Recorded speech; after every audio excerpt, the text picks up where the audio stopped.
Magandang araw mga kapolitika at welcome back dito sa ating YouTube channel. Sa vlog na ito is magbibigay po tayo ng update dito sa ating naging kandidata naman sa Miss Grand International na si CJ Opiasa. Bibigyan po natin ng reaksyon at update itong isang post sa social media na kung saan is meron daw maging malaking announcement ang Miss Grand International.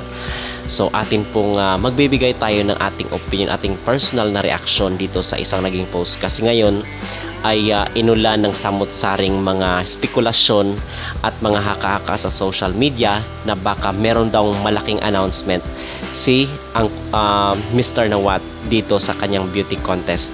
Pero bago ang lahat ay huwag kalimutang mag-like at mag-subscribe na rin kayo para updated kayo sa ating mga latest issue.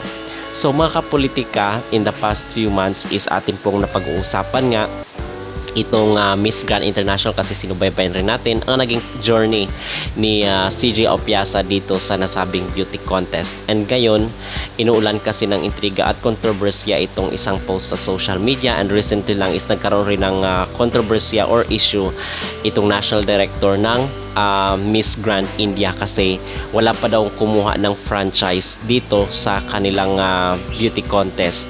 So basically is maging problema yon dito kay Mr. Nawat.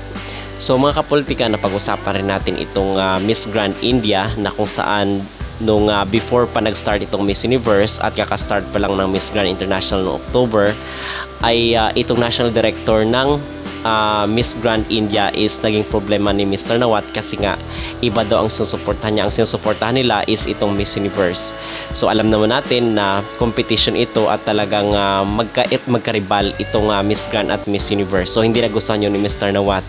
But siguro is nagkaroon pa rin ng consideration na kung saan is Miss India yung kinurunahan dahil nga yung ganda at beauty is pasok dito sa panlasa ng Miss Grand International. So basically nakurunahan na nga itong si Miss India, and then nanatili sila doon ng 1 month itong si CJ Opiasa and the rest of the top 10. Okay, so nagkaroon sila ng mga bonding and nagta-travel sila, and ngayon nasa South Korea sila. So recently lang is nung nag-selling sila, nag-live selling itong si Miss India is merong mga spekulasyon at mga haka-haka sa social media na kung saan is hindi daw nagustuhan ng national director ang pinapagawa ni Mr. Nawat dito sa kanilang winner na si Rachel Gupta, na kung saan is bakit pinapabenta lang ng mga products doon sa online. Okay, so hindi daw yun.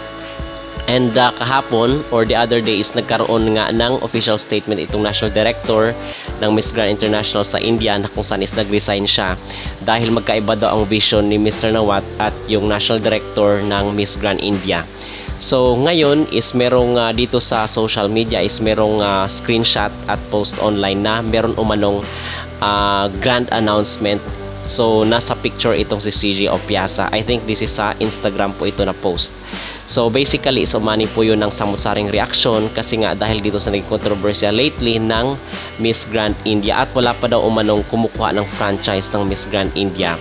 So basically is ayaw pa naman Mr. Nawat na magkaroon siya ng problema or issue mga kapolitika. So ayaw niya yun. Gusto niya is smooth ang magiging proseso.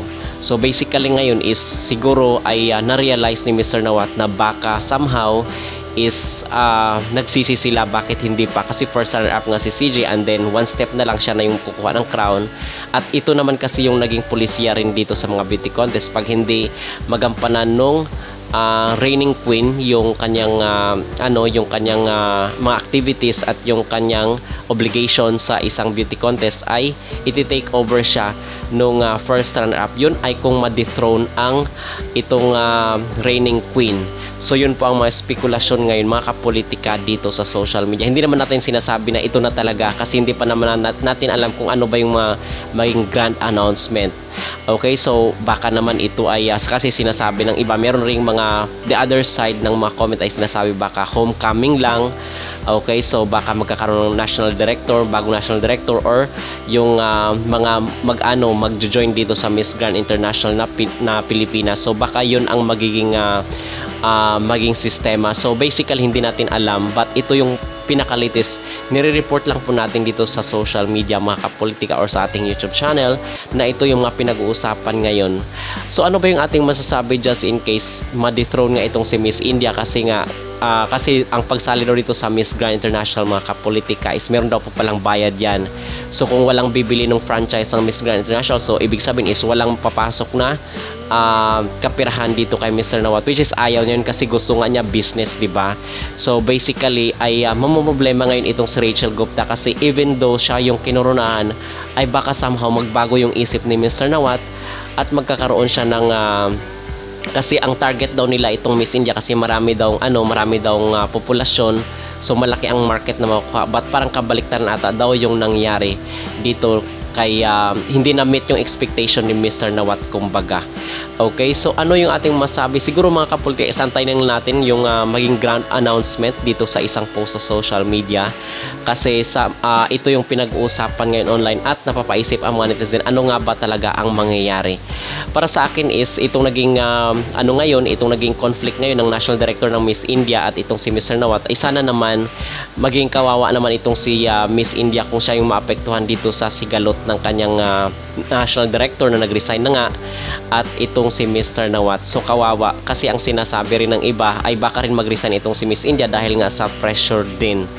So abangan lang po natin ang mga maging announcement, but I think in my own personal view, ito lang po ay maging homecoming ni CJ Opiaza. Ito po yung maging grand announcement nila kasi pupunta rin po dito ang Miss Universe, so kinakailangan may pag-compete ni Mr. Nawat kasi malakas naman ang Miss Grand International dito sa ating bansa. Hindi nga lang ganoon ka-popular katulad nitong Miss Universe, but marami pa rin po ang humahanga at napabilib dito sa production ng Miss Grand International at karamihan sa mga Pinoy nga ay nabaling na dito sa Miss Grand International, most especially na first runner-up itong si CJ Opiaza. At sa atin naman is ayaw naman din natin na ma-dethrone itong si Miss India. Kawawa naman po mga politika, deserve niya naman itong Miss Grand International title at ayaw natin siya na maipit dito sa sigalot ng National Director at ni Mr. Nawat, at ayaw rin po natin na makasakit ng ibang kandidata dahil lang sa kagustuhan natin na si CJ Opiaza ang maging title holder ng Miss Grand International 2024. At least man lang is